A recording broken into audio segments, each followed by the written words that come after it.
As a part of the children's session, we heard about the virtue of giving. बच्चों के session के अंदर हमने सुना कि देने के बारे में. We know it is God's nature to give. ये प्रभु का स्वभाव है देना. Our God is not a stingy God. हमारा परमेश्वर कंजूस परमेश्वर नहीं है. His character is to give and give and give. उसका स्वभाव यह है कि वो देना ही देना पसंद करता है. Jesus told, he said that it is more blessed to give than to receive. यीशु प्रभु ने कहा कि देना सर्वोत्तम है, उत्तम है कि हम किसी से ले. There is a blessing in receive. When we need to receive from God and from others. It's a blessing. It is a blessing when we receive from God and even from others. हम किसी से पाते हैं या परमेश्वर से पाते हैं, ये हमारे लिए आशीष की बात है. But it is more blessed when we give. लेकिन ये बहुत ही ज्यादा धन्य बात है जब हम दूसरे को देते हैं. Bible speaks so much about money matters. Bible जो है बहुत ज्यादा करके धन के बारे में बात करती है. Our spiritual life and our attitude to money is very closely connected. हमारा आध्यात्मिक जीवन और धन के प्रति हमारा रवैया दोनों आपस में बहुत ही घनिष्ठ रूप से जुड़े हुए हैं. Some places Jesus used very strong words. कुछ जगह पर यीशु प्रभु ने बहुत ही कड़े शब्दों का प्रयोग किया है. To convey that meaning. तो जो हमें उस बात को समझाने के लिए. To convey how money can have a very powerful influence in our lives. ये समझाने के लिए कि धन जो है हमारे जीवन में कितना बड़ा प्रभाव डालता है. For example, Jesus told, no one can serve two masters. जैसे कि यीशु प्रभु ने कहा कि कोई भी दो व्यक्ति की आराधना नहीं कर सकता है, सेवा नहीं कर सकता है. That is in Matthew chapter 6 verse 24. हम वो देखते हैं मत्ती रचित सुसमाचार उसका 6वां अध्याय 24वें वचन में. It is made such an absolute statement. Nobody can serve two masters. वहां पर बहुत ही स्पष्ट रूप से लिखा है कि कोई भी दो लोगों की सेवा नहीं कर सकता. And he continued to say in that verse toward the end of the word that you cannot serve God and money. और वो आगे चल के कहता है कि तुम 6:24 में तुम परमेश्वर और धन दोनों की सेवा नहीं कर सकते. So we have to choose either one of it. हमें इन दोनों में से एक को चुनना होगा. So we ourselves, if we are sincere, we ourselves can see that influence of money in our lives. अगर हम बहुत ही ईमानदार हो गए तो हम देख पाएंगे कि किस तरह वो धन हमारे जीवन में प्रभाव डाल रहा है. Unknown to us, money having a power over us. हम नहीं जानते हुए भी धन जो है हमारे जीवन पर बहुत ही सामर्थ्य का काम दिखा रहा है. And to such an extent we start to serve money. सो ऐसा हो जाता है कि हम धन की सेवा करने लग जाते हैं उस प्रभाव के अनुसार. Unfortunately, many Christians don't understand this. दुर्भाग्यपूर्ण बात है कि बहुत से ईसाई जो है इसे समझ नहीं पाते. I can't imagine so many places this principle is written in the New Testament. Sorry. In so many places this बहुत सारे जगह पर ये इस बात को दोहराया गया है. Yeah, another place Jesus said in Ephesians chapter 5 verse 7 is that a covetous man is an idolater. और एक दूसरे जगह पे एफेसियों की पत्री में कहा है कि लोभी मूर्ति पूजक मसीह के राज्य में कोई स्थान नहीं है. Yeah, meaning we understand, oh, I'm not an idol worshipper, we will say. हम कह सकते हैं कि मैं कोई मूर्ति पूजक नहीं हूँ. But here the word is a covetous man is actually a worshipper, idol worshipper. लेकिन यहाँ पर कहता है कि जो लोभी मनुष्य है वो वास्तव में मूर्ति पूजक है. We read in another place in 1 Timothy chapter 6, there's that a very strong statement. और एक जगह पे हम देखते हैं कि 1 तिमोथी 6वें अध्याय में love of money is the root of all evil.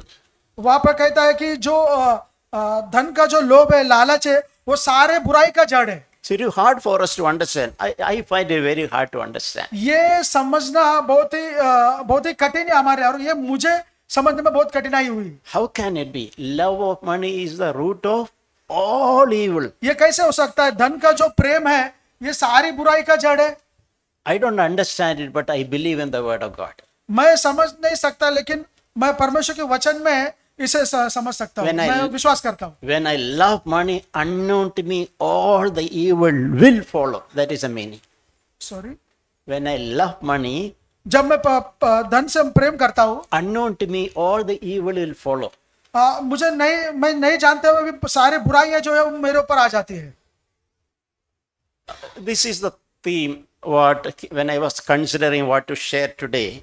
ये जो विषय है जो मैं आज कहने के लिए सोच रहा था, बोलने के लिए, During this day, this is the theme that came to my heart to speak in today. दिनों मेरे ये जो थीम है मेरे मन में आया, That is, owe nothing to anybody. ये जो विषय है किसी का कुछ भी कर्जदार ना रहे। That is one principle of money which Bible emphasizes. ये एक सिद्धांत है जो बाइबल हमें जोर देता है हमारे जीवन के ऊपर। We can see that principle in many places even in the Old Testament, हम इस सिद्धांत को पुराने नियम में बहुत जगह पर देखते हैं and much more clearer in the New Testament. और ज्यादा स्पष्ट रूप से हम नए करार में भी देखते हैं। Owe no man anything. किसी का कुछ भी कर्जदार ना रहे। We can see that can be a goal in our life. ये हमारा एक उद्देश्य होना चाहिए। We can progressively grow towards that goal. हम निरंतर इस दिशा में बढ़ना है। We may not be there now, हम हो सकते हैं कि हम इस समय में उस जगह पर नहीं है, but at least I should have a desire. Lord, I want to be there one day. लेकिन हमारे अंदर एक इच्छा होनी चाहिए कि प्रभु मैं एक दिन उस जगह पर पहुंचना चाहता हूँ। In Deuteronomy chapter 28, व्यवस्था विवरण के 28वें अध्याय में in verse 12, उसके 12वां वचन में, I love this verse. मैं इस वचन को बहुत ही प्रेम करता हूँ, मैं प्रेम करता हूँ। Towards the end of that verse, उस वचन के आखिरी भाग में it says that you shall lend to many nations, but you shall not borrow. तुम्हें बहुतेरी जातियों को उधार देना है, परंतु किसी से तुझे उधार ना लेना पड़ेगा। See, this is a promise from God और ये जो है एक वायदा है परमेश्वर की ओर से to his people. वो अपने इजरायली लोगों से। It is not a commandment. ये कोई आज्ञा नहीं है, It is a desire from God's side. ये परमेश्वर की इच्छा है प्रभु की तरफ से, And God is willing to help his people to achieve that. और प्रभु जो है हमें मदद करना चाहता है उसको अचीव करने के लिए, उसे पाने के लिए। So what is God's heart, God's desire about his people? प्रभु की इच्छा क्या है अपने लोगों के प्रति? They should be lending to others. हमें दूसरों को देना है, And they should not be borrowing. हमें किसी से लेना नहीं है। So that is a promise God has kept for his children. और ये प्रतिज्ञा वादा जो है परमेश्वर ने हमारे लिए रखा है। See, when God gives us a promise, we also should have a desire to pursue it. जब प्रभु की इच्छा या वादा होता है, उसे पाने के लिए हमारे अंदर भी इच्छा होनी चाहिए, Especially when that initiative comes from God. खास तौर पर जब प्रभु की ओर से जब बात आती है। When God initiates something, God is more than eager to help us to achieve that goal. जब प्रभु किसी बात को कहता है या वादा करता है तो वो हमें देने के लिए हमसे ज्यादा उत्सुक होता है। So this is a desire which I have cherished in my life also. ये जो इच्छा है वो मेरे अंदर भी है और इसका मैंने बहुत आनंद उठाया है। Lord, make me someone who can give rather than borrowing from others. मैंने प्रभु से कहा कि प्रभु मुझे देने वाला बना ताकि लेने के बजाय, Yeah, that is your promise. That is your will for me. क्योंकि ये आपकी प्रतिज्ञा है और ये आपकी इच्छा है मेरे प्रति। If you come to New Testament, if you can turn to Romans chapter 13, अगर आप नए करार में आएंगे तो वहां पे रोमियो की पत्री 13वां अध्याय में in 7 and 8, उसके 7 और 8 वचन में, verse 7 we read, render to all what is due to them. और वहां पे कहता है कि हर एक का हक चुकाया करो। Meaning, be careful when we need to give something to somebody. इसका मतलब यह है कि तुम जागरूक रहो जब तुम्हें किसी और को कुछ देना है। We should have an eagerness to clear what we owe to others. हमें देने के प्रति बहुत ही दिलचस्प रहना है जब हम किसी का देना है हमें। That is due to them. We should not neglect it. जो दूसरे को देना है उसके विषय में आपको नजरअंदाज नहीं करना है। We should not avoid our responsibility to give it. हमारे जिम्मेदारी को हमें ठुकराना नहीं है जो हमें देना है। We should not conveniently forget it. हम स्वाभाविक रूप से हमें उसे भूल नहीं जाना है। For example, pay tax to whom tax is due.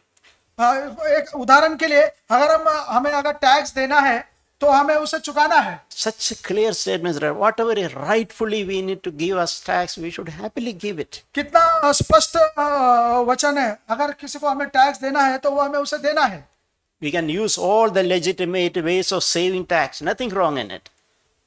हमें सारे जो सही कानून के हिसाब से जो भी टैक्स है उसे सभी हमें देना है। But whatever is finally owing to the government, we should happily pay. जो कुछ भी हमारा ड्यू है, जो कुछ भी हमारा देना बाकी है, उसे हमें खुश होकर देना है। And along with that, certain pay custom is due, fear to whom fear is due, honor to whom honor is due. और यहाँ पे कहता है कि जिसका कर है उसे कर चुका दीजिए और जिसका आदर करना चाहिए उसका आदर करो। So whatever we owe to other, we should render to them, we should give it to them. जिसका कुछ भी हम कर्जदार है, कुछ भी देना है तो हमें उन्हें देना है और उसे चुकाना है। And especially it is written in verse 8, owe nothing to anyone. और मुख्य तौर पे 8वें वचन में लिखा है कि आप किसी का कुछ भी कर्जदार ना रहे। Owe nothing to anyone. Such a clear statement. Owe nothing to anyone. ये बहुत ही स्पष्ट वचन है कि हमें किसी का कुछ भी कर्जदार नहीं रहना है। So we as God's children, we should always have an eager to pay back what we owe to others. जैसे परमेश्वर के बच्चे होने के नाते हमारे अंदर बहुत ही बड़ी दिलचस्पी होनी चाहिए कि हमारा कुछ भी जो कर्जा है या कुछ भी देना है तो उसे चुका देना है। As quickly as practically I can. जितना जल्दी हो सके उतना हमारा ऋण को हमें वापस करना है। That is part of godliness.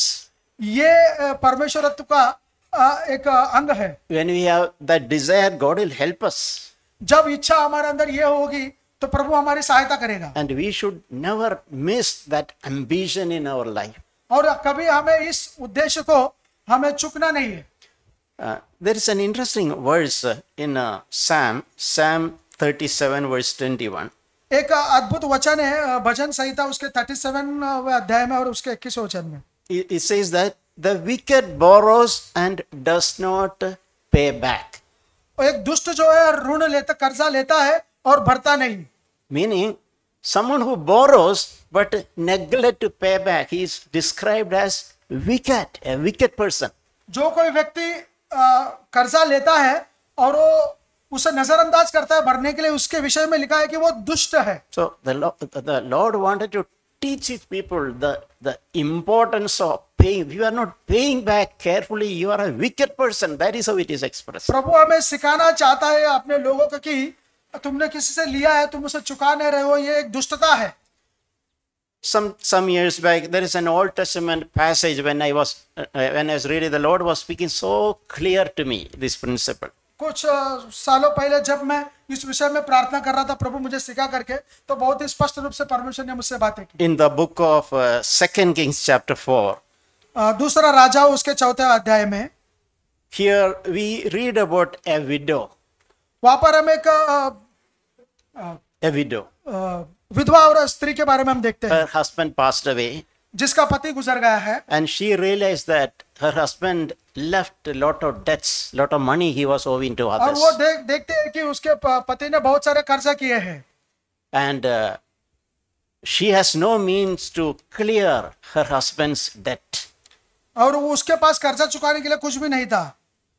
And it's mentioned that her creditor is coming to take her 2 children to be slaves. और उसने जिससे कर्जा लिया था, जिससे कर्जा लिया था, वो जो कर्जदार है वो आया था कि उसके बच्चे को ले जाए इसके लिए दास बनाने के लिए। So this woman is pouring out her sorrow to Elisha, this man of God. Sorry? This woman is pouring out her heart, sorrows to Elisha. और ये जो स्त्री है वो एलिशा जो प्रभु का जन है उसके पास आके अपने हृदय को उंडेलती है, अपने दर्द को बताती है। And Elisha is asking, what do you have? Tell me. और तब एलिशा कहता है कि तुम्हारे पास क्या है बताओ। What do you have in your house? तुम्हारे घर में क्या है तुम्हारे पास? And she said, in my house I had nothing except a jar of oil. मेरे घर में एक पात्र है, उसके अलावा जिसके अंदर तेल है, उसके अलावा कुछ भी नहीं है। So this one part which the Lord spoke to me, something which already there, we may think very little. God can, if you offer it, God can use it for fulfilling His purposes. हम सोच सकते हैं कि हमारे पास बहुत कुछ है, लेकिन उस थोड़े को प्रभु यूज कर सकता है हमारे सब कुछ आशीष से भरने के लिए उसे. Something available right in our house. तो जो घर के अंदर अभी के समय में उपस्थित है उसके बारे में. And Elisha then called, you gather all the as many vessels as you can. और एलिशा उस स्त्री से कहता है कि तुम अपने सारे पड़ोसियों से जाकर पात्र को, बर्तन को ले आओ. And pour this little oil you have into those vessels. उस बर्तन को लेके जाके अपने घर में जाकर जो तुम्हारे पास जो बर्तन के अंदर जो तेल है उसको उन सारे बर्तनों में डालो. And yeah, so what we see there, तो हम वहां पर क्या देखते हैं? she's her one jar she's pouring into all those large vessels. और उसके बाद जो एक बर्तन था, उस एक बर्तन से सारे बर्तन जो अड़ोस पड़ोस से उसने लाए थे उन सारे बर्तनों में भरने लगी. Yeah, she is able to fill all those vessels until she has no more vessels to fill. वो सारे बर्तनों को उसने भर दिया तेल से. And oil, whatever oil she had stopped at that moment. जब सारे बर्तन भर गए उसके बाद में उसमें से तेल निकलना बंद हो गया. So what touched my heart, what God very specifically spoke to my heart, what Elisha told her. जो परमेश्वर ने इस वचन से, इस संदर्भ से बात किया जो एलिशा ने उस स्त्री से कहा, Go, sell and the oil and pay your debt. और एलिशा ने उस स्त्री से कहा कि जाओ इस तेल को आप बेचो और अपना कर्ज चुका दो. So think about it. First priority is after selling is to clear your debt. और सबसे पहला स्टेटमेंट जो है जो एलिशा कहता है वो कहता है कि तुम्हारा जाके कर्ज पहले चुकाओ. And then with the rest you and your sons live. और जो बचा हुआ तेल है उससे तुम अपना जीवन यापन करो. The first priority is to clear your debt. God is so keen, so eager to help you to clear your debt. और सबसे पहली प्राथमिकता ये है कि जो कर्ज है वो पहले चुकाओ. And with the rest you can live, you and your children can और live. बचे हुए से तुम अपना जीवन गुजारा करो. So that is really encouraged me that I, in my own life, I made some step to clear my debts. ये बहुत स्पष्ट रूप से मुझे पता चल गया और मैंने मेरे जीवन के अंदर इसका इस्तेमाल किया मेरे कर्ज को चुकाने के लिए. I found that there is something in my own house which I could sell and clear my debts. तो ये मैंने ये जाना कि मेरे अंदर मेरा जो कर्जा है उसे चुकाने के लिए मेरे घर के चीजें मैंने बेचे और मैंने अपना कर्ज चुकाया. I found that God's priority, eagerness to help us to clear our debts. मैंने जाना कि परमेश्वर की प्राथमिकता ये है कि मैं अपने कर्ज को चुकाऊं. You know, we live in a age now where a lot of things are offered to us. हम इस ऐसे युग में रह रहे हैं कि जहां पर हमें बहुत सारे चीजें हमें मिलती है. Credit cards, credit card, loans, loan मिलते हैं. so many calls come. बहुत सारे चीजें हमारे आंखों के सामने आते रहते हैं. People are after us to make us debtors. और ये लोग जो है इसके पीछे लगे रहते हैं कर्जा करने के लिए. So we have to be wise in this situation. हमें इस विषय में बुद्धिमान होना है. As God's children, we should try to listen what God is speaking to me. परमेश्वर के बच्चे होने के नाते हमें प्रभु क्या कहता है हमसे इस विषय में हमें सुनना है. Is some EMIs are really necessary? क्या हमारे लिए EMI भरना बहुत ही जरूरी बात है? Do we really have to buy certain things? क्या हमें ये सारे चीजें खरीदना बहुत जरूरी है? Buy a loan and then pay EMI? कर्जे से लेकर बाद में उसका EMI चुकाना. At least pray, seek God's will. At least pray and seek God's will. आप एटलीस्ट आपको प्रार्थना करना है परमेश्वर की इच्छा जानने के लिए. God is sympathetic to our needs. परमेश्वर हमारे जरूरत के प्रति दयावान है. If not really necessary, why we have to take any loan? अगर आपकी उस चीज की आपकी आवश्यकता नहीं है तो कर्जा लेके क्यों लेना है? That discipline we have to learn. हमें इस विषय में हमें डिसिप्लिन बने रहना है. Especially if you have a desire to live a godly life. प्रमुख तौर पर जब हमें एक ईश्वरीय जीवन जीना है. Once I read, I still registered that about a young sister. मैंने एक समय में एक सिस्टर के बारे में पढ़ा, वो अभी भी मुझे याद है. Her name, I remember, it was Helen. Her name was Helen. उस स्त्री का नाम था Helen. When she goes for shopping, जब वो शॉपिंग के लिए जाती थी, she will see a lot of dress and everything which she likes to buy. वो देखते थे कि बहुत सारे कपड़े दुकान में हैं जो वो खरीदना चाहती थी। But when the shopkeeper offers everything, she will silently pray, Lord, should I really buy this? वो जब शॉपकीपर उनसे कहता था कि दुकानदार की ये सब बहुत अच्छे हैं, And तो वो प्रार्थना करते थे कि क्या मैं इसे खरीदूं क्या करके प्रभु से पूछती थी। And often Holy Spirit will speak to her, not really necessary, I can wait, and she will go away. और अक्सर प्रभु उससे बातें करता था कि बहुत ये जरूरी नहीं है, तो फिर वो वहां से चली जाती थी। Someday Holy Spirit will speak, yes, you need it, you can buy it, no problem. कुछ समय पवित्र आत्मा कहता था कि ये जरूरी है, तुम इसे खरीद सकते हो। So everything we can learn that practice of seeking God. God is a good loving Father. हाँ, तो हर समय हमें प्रभु की इच्छा को जानने के लिए प्रार्थना करना है। प्रभु जो है बहुत ही प्रेमी पिता है। We need not do everything like others do. हमें जैसे दूसरे लोग करते हैं वैसे नहीं करना है। God is our Father and interested what we need to give us what we need. प्रभु हमारे प्रति इच्छा रखता है और हमारे जरूरतों को पूरा करने के लिए वो पसंद करता है। And it's actually he will richly gives us all things to enjoy. That is what the Bible says. वो हमें भरपूरी से देता है जो कुछ चीजों की हमें जरूरत है।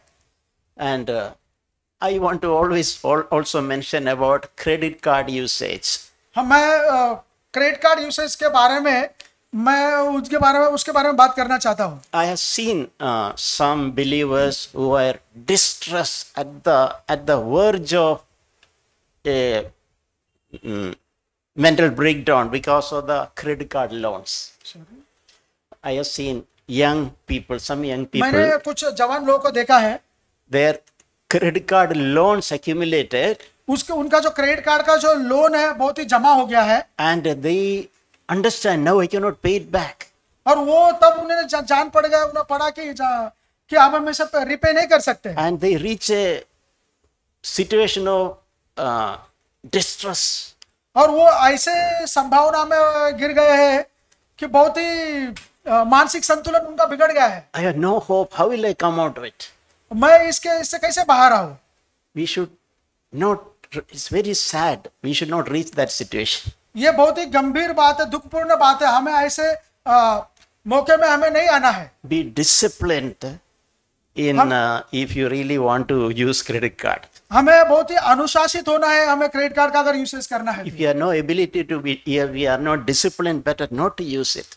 अगर हम अनुशासित नहीं है उस विषय में तो हमें उसका इस्तेमाल नहीं करना है। My personal advice is, do not use credit card if you do not have adequate money in your bank for that month to pay back.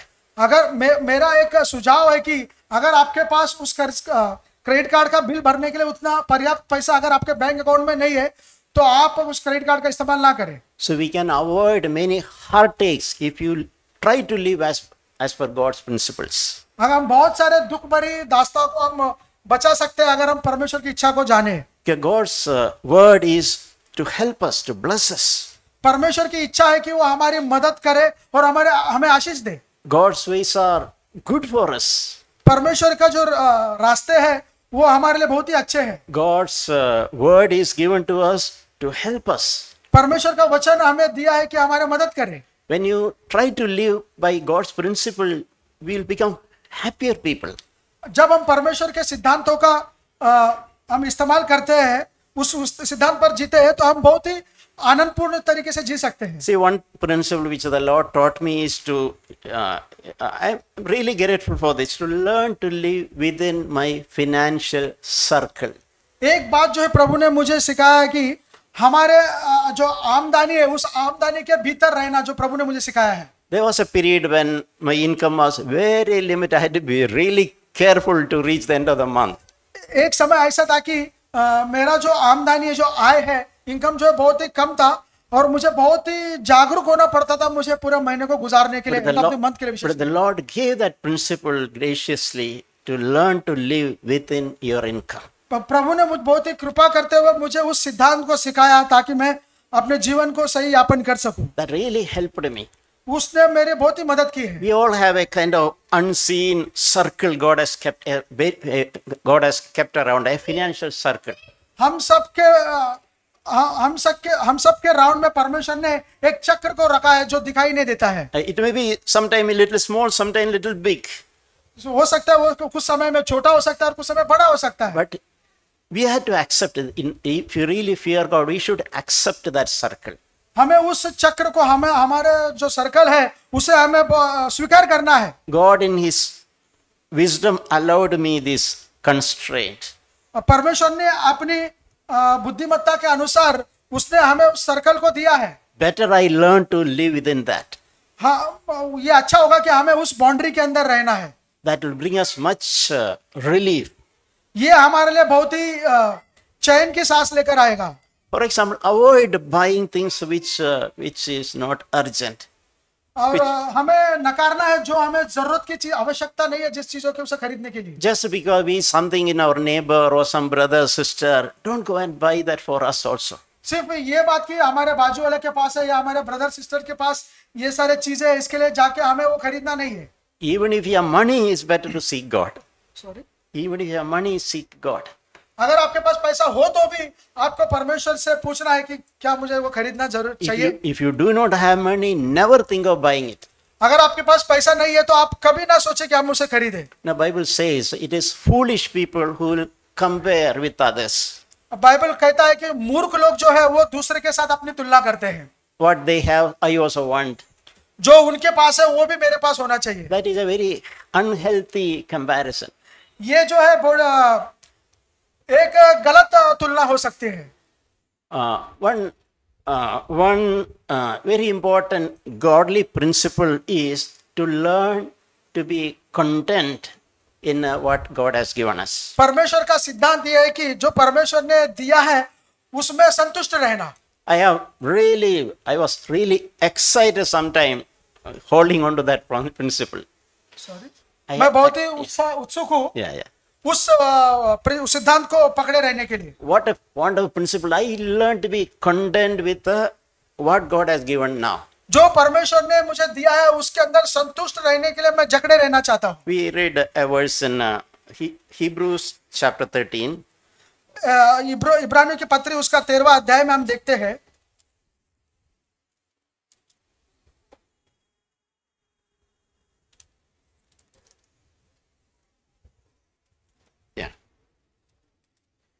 Hebrews 13:5.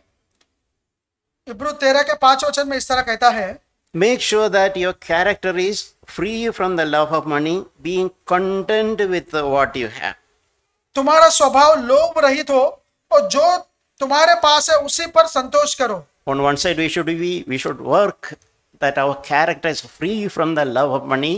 हाँ, एक तरफ हमें काम करना है कि हमारा जो स्वभाव है वो पैसे के लोभ से या लालच से छूटे रहना है। And along with that, we also learn to be satisfied. उसके साथ ही हमें संतुष्ट रहना है। Learn to be content what God has put in my hand at a particular time. जो हमारे पास है उस पर हमें संतुष्ट रहना है। And there's a reason also mentioned there, because the Lord has said, I will never desert you, I will not forsake you. इसको इस तरह जीने के लिए एक कारण भी है। परमेश्वर ने एक वादा किया है वहां पर आगे, We know this. मैं तुझे कभी ना छोड़ूंगा और ना कभी तुझे त्यागूंगा। Yeah, there's a beautiful similar verse in 1 Timothy chapter 6. और एक उसी तरह का वचन है जो पहले तिमोथी के 6वें अध्याय में हम देखते हैं। 1 Timothy chapter 6. पहला तिमोथी उसका 6वां अध्याय, Where it says that, verse 6, godliness with contentment is a great gain. संतोष सहित भक्ति बड़ी कमाई है, बड़ी लाभ की बात है। Yeah. Two things. One is godliness. We all want to pursue godliness. हम सबको Pursue godliness. भक्ति का जीवन हमें पसंद है या फिर उसका पीछा करना है। Yeah. Along with the contentment, meaning the situation God has given me, a satisfaction in what I have now. उसके साथ ही साथ हमें संतुष्ट रहना है जो हर संदर्भ में जो परमेश्वर ने हमें दिया है। These two things are a very good combination. ये दोनों बातें जो है बहुत ही परस्पर बहुत ही मेल खाते हैं। Godliness along with the contentment becomes a great gain.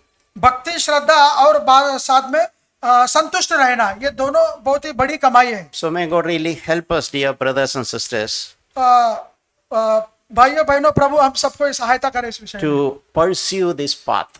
तो इस जीवन का पीछा करने के लिए।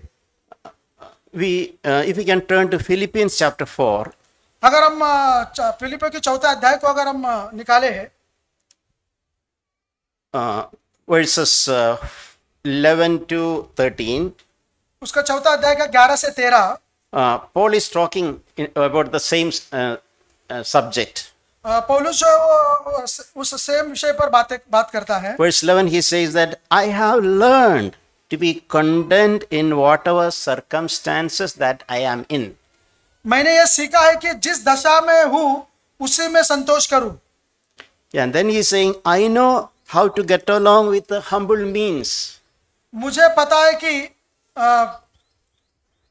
मैं दीन होना भी जानता हूँ और बढ़ना भी जानता हूँ, हर एक बात और सब दशाओं में। Yeah, I also know how to live in prosperity. मैं जानता हूँ किस तरह समृद्ध रहना है। In every circumstances, I have learned the secret of being filled and going hungry, both having abundance and suffering need. मैंने सब दशाओं में मैंने तृप्त होना, भूखा रहना और बढ़ना घटना सीखा है। And he's saying that this is a secret. और वो कहता है कि ये मेरे लिए एक सीक्रेट गुप्त बात है, which we should learn. एक रहस्य की बात है जो मुझे सीखना है। We all can learn the secret. हम सबको इस रहस्य को सीखना है। Learning the secret of learning to be content in all situation. सब दशा में, सब परिस्थिति में संतुष्ट रहने का जो कला है उसे हमें सीखना है। Times of abundance, I am careful, I am grateful, I am not proud. समृद्ध समय है, उस समय में मैं बहुत ही जागरूक रहता हूँ कि मैं घमंड ना करूं। And I also save for the future, thinking that there may be time and I may have shortage. और मैं आगे के समय के लिए मैं बचा के रखता हूँ ताकि जब मेरे पास ना हो तब मैं इस्तेमाल कर सकूं। And during times of shortage also, I will tighten and I will learn to happily live. और जब मेरे पास घटी होती है उस समय में भी मैं खुश रहता हूँ, उस घटी के बावजूद मैं उसमें संतुष्ट रहना जानता हूँ। So this is a great secret. ये बहुत ही बड़ी रहस्य की बात है। This was coming to me something about our responsibility to family.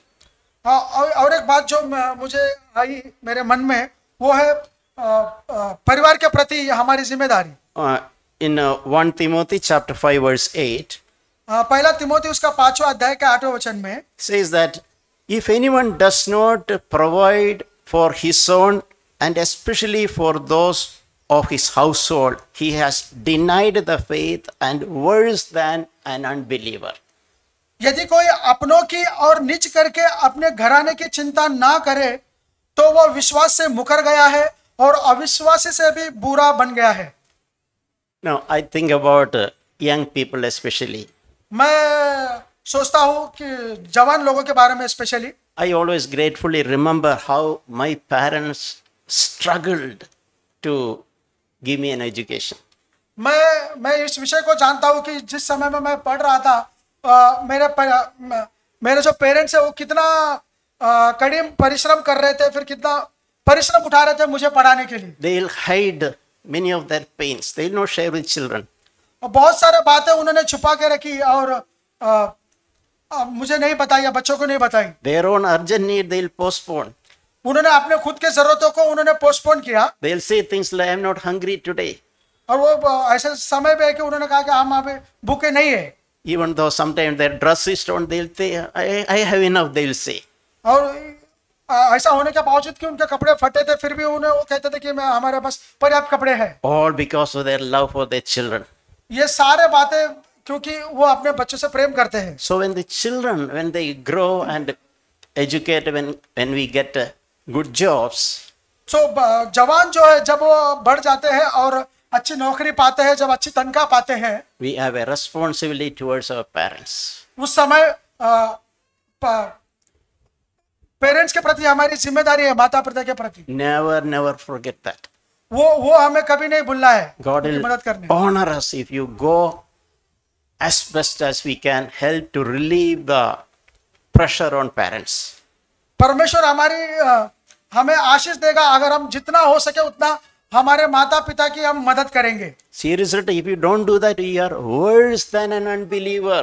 अगर आप ऐसा नहीं करते हो तो आप एक अविश्वासी से भी आप बुरे बन गए हो। Even unbelievers who don't know this principle, they respect and care for their parents. एक अविश्वासी जो है, जो वचन को नहीं जानता है, वो भी अपने माता पिता का आदर करता है और उनकी मदद करता है। I've seen some cases, believers say their children become. मैंने सुना है कि कुछ विश्वासी जो है, I personally know. मैं व्यक्तिगत रूप से जानता हूँ, They remember their parents really struggled to bring them up like this.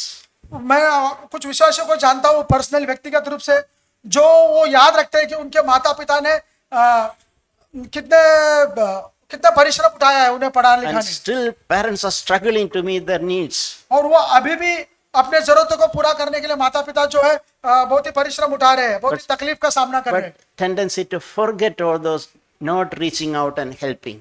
और वो ज्यादा करके उसको भूलना चाहते हैं जो तकलीफ है उसे। May God really challenge us. Sorry, May God really challenge us परमेश्वर हमें चुनौती दे इस विषय में, and give to our parents what we owe to them. और जो माता पिता का है उसे उन्हें देने के लिए परमेश्वर हमें चुनौती दे। Let us not be debtors to them because they did their best for us. और हम उनके माता पिता के कर्जदार ना रहे और हमसे जितना हो सके हम उतना उनके लिए करें। Yeah, similar principles apply when we employ somebody and when we have to pay something.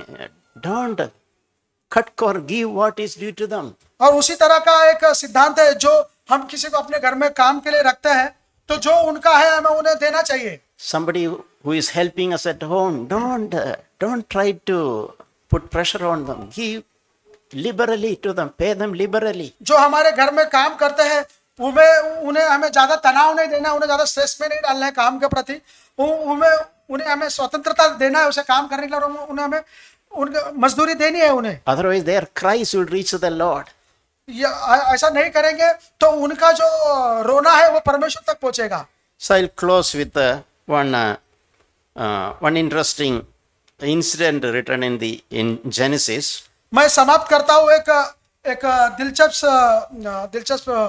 संदर्भ से। In the book of Genesis chapter 14, उत्पत्ति के 14वें अध्याय में, this is about Abraham. ये अब्राहम के बारे में है।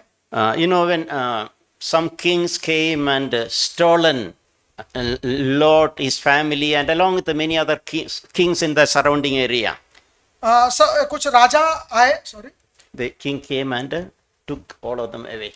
राजा आकर सब कुछ लेकर गए।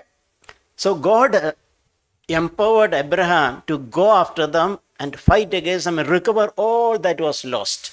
परमेश्वर ने अब्राहम को अनुमति दी कि और उन्हें भेजा कि जो कुछ वो राजा लेके गया उनसे लड़े और उन्हें हराकर जो कुछ भी लेके गए वापस लेकर आए। So those kings and Lot, they were so grateful to Abraham. You really fought. You did not mind your life and you fought and recovered all that. What you lost. सारे जो राजा थे वो अब्राहम से बहुत खुश हुए कि तुमने सबको हराया और सब कुछ तुमने जीता। So the king said, you just give my wives and children, but all that money, wealth with it, okay, you keep it for you. Yeah, you who fought for us.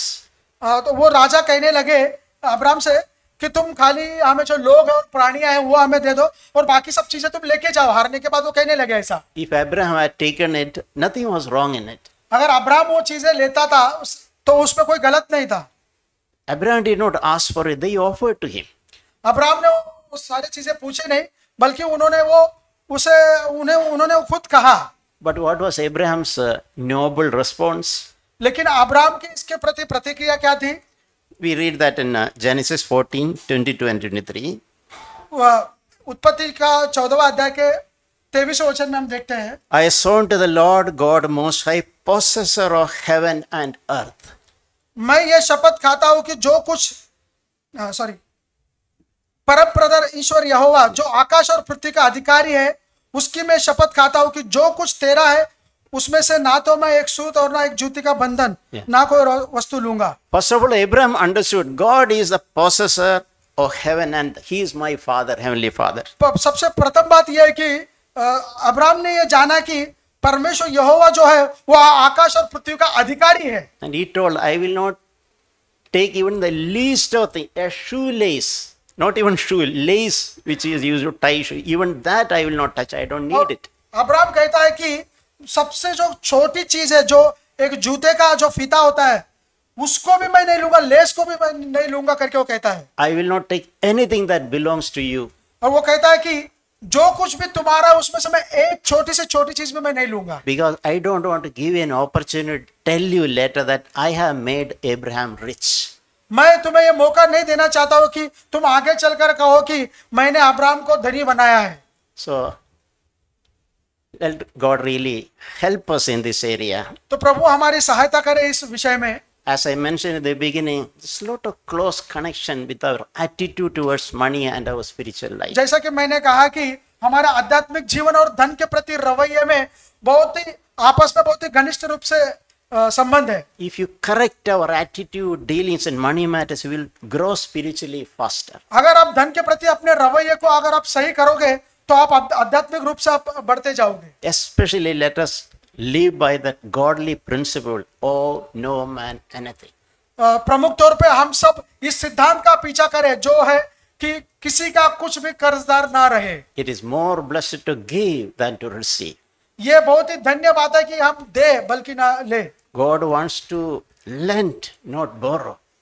परमेश्वर देना चाहता है ना बल्कि लेना। Let that desire and ambition be in our hearts. ये इच्छा और उद्देश्य हमारे जीवन के अंदर हमारे हृदय में होना चाहिए। God will help us. If you have the desire, God will honor that desire and take us there. अगर आप इच्छा रखते हो तो प्रभु हमारी मदद करेगा। Amen. आमीन।